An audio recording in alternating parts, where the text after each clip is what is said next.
In this video, I want to talk about the general principles of making a decision about whether or not to have a spinal surgery.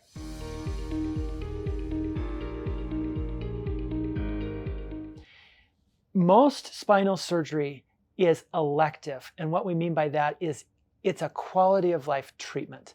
It's not life-saving and it's not limb-saving.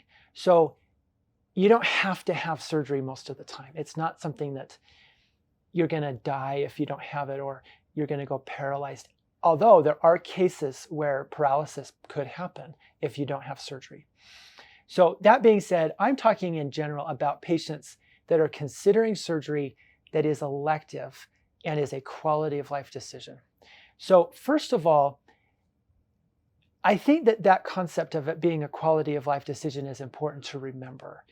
You need to have and want to have a purpose or a goal in mind of what you are trying to accomplish with the treatment you are seeking. Some patients may be looking to garden again, or they want to just be able to walk around the block.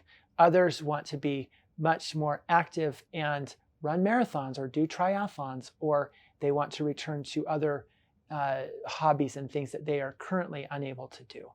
So in the surgical decision-making process, you want to consult with your surgeon on what my goal is, and is this surgery likely to help me reach my goal? So that's a really important and fundamental part of the process. I think another important part of the process is to understand what the risks of the operation are. Most of the spinal surgeries that we do have a relatively low risk. If it's a discectomy or a single or two-level cervical disc replacement or fusion, or maybe it's a one-level lumbar fusion, those surgeries in general, the risk is low.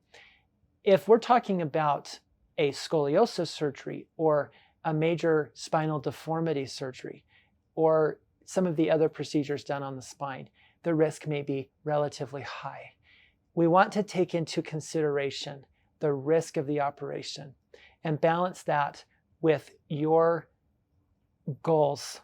And that really, I think, is the fundamental two components of making the decision for surgery. Once you've clarified risk and goals and the likelihood of reaching those goals, then I think you can sit down and make an educated decision on whether or not to go forward.